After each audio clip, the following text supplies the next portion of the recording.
gamer, a thief, a thug, a different kind of thief, and the devil walk into an elevator. And you pretty much get the movie Devil. It's a hell of a joke. It's not really funny. It's not really funny. I guess it's part and parcel with the film itself. Yeah, there's it's, you know, it sounds like it might have been an interesting setup, but man, this movie is it's not a mess, but boy, is it just the most bland piece. it's sewn up so well and so tightly that it doesn't leave any room for interpretation. You know, basically this movie is about, like I said people are trapped in an elevator for like a working day. They lose their cool and, you know, they end up basically killing each other, though it's not their fault. Yeah, it's not their fault. Because the devil's in there too. Yeah, the devil, of course, when you add him into any soup, it's... You can have a good time. Well, you know, a wild You time. should. Some stuff's going to happen. But is it a good time for a movie? No. Not really. Yeah, it's so dry.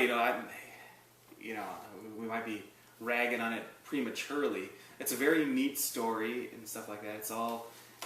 Everything's. It's like, a good short story. It's a good short story, and I think that's what this is based on. This is one of M. Night Shyamalan's personal writings. Like right. He has this. He had this idea back in 2010 when this movie came out. Is he was going to take a bunch of his fiction that he wrote, and get young directors and cinematographers that haven't had a shot to try to make a Hollywood movie. So, you know, sort of like Alfred Hitchcock Presents. This is M. Night Presents sort of thing. And this was the first effort, and boy, I think you probably could have chosen a more interesting story. Yeah. It's as small as like a Twilight Zone episode in terms of scope, in terms of actual scary stuff happening. You know, mainly it's just flickering lights.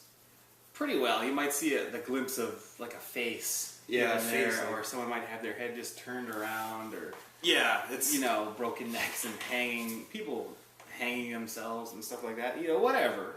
It's neither intense nor overtly like it doesn't hit the horror notes. It's just a bunch of pricks just being jerkish to each other, and then occasionally one of them dies. And yeah, it's just Philadelphia. Take that, Philly. No, it's from my early memories. I saw this back when it was released on Blu-ray. Got it for Christmas. I liked it, but you know, I guess maybe the second viewing really ruined it for me. It's not like I remembered a whole ton of it, but it went from a solid low 80, high 70 to being I can't recommend it. Well, you know, Shyamalan, you know, you put his name on something and it can set people off, either good or bad, but mostly bad in recent years. You know, like I like some of his stuff, not all of it, but this is very, very dry. And I'm wondering if it's his fault, or is it him putting his faith in the director or the people who did the final touch-ups on his story. This story can work because basically what this story is about is, you know, being in close quarters with people that are pushing your buttons, you stress levels rising. The devil doesn't really need to be there because these people are going to go crazy anyway. Yeah. But you know, it's like that old movie 12 Angry Men about the jury locked away and they have to come back with a verdict and they lose their cool as well. You know, I don't think the devil needs to be there, but you know, a story like this can work. It has worked in the past. 12 Angry Men is a great movie.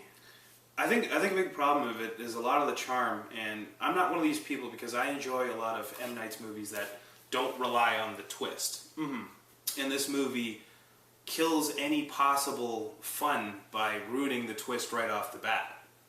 Is literally, the movie is called Devil.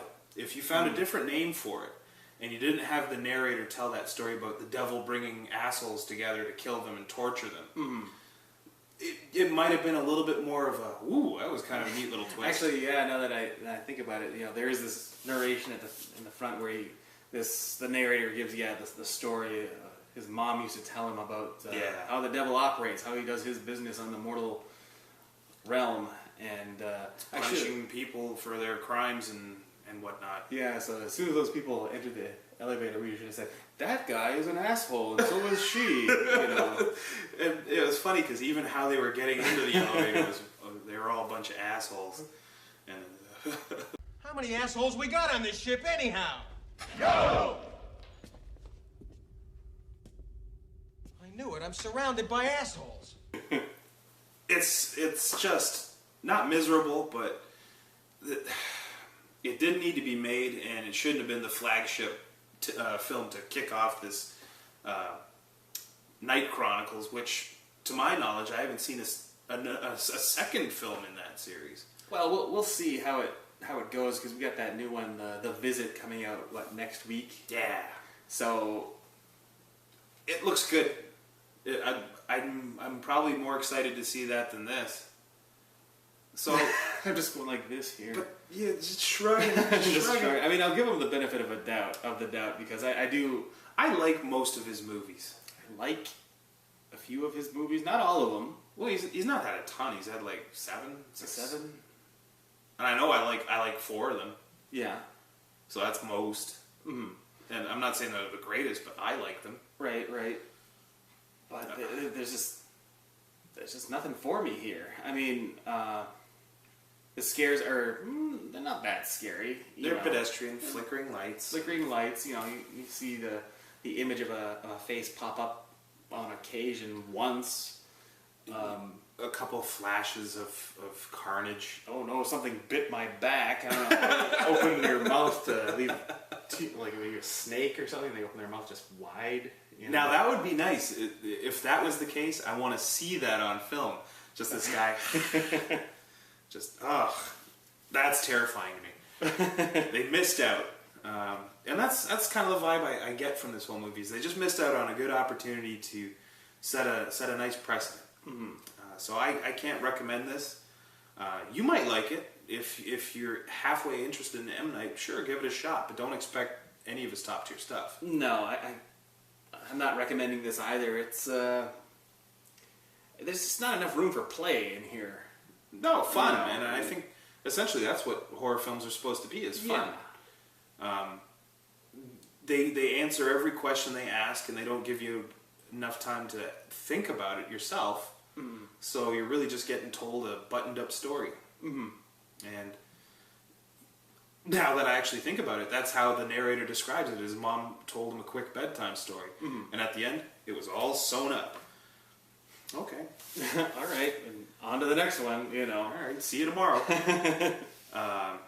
Yeah, so on to the next one is Right.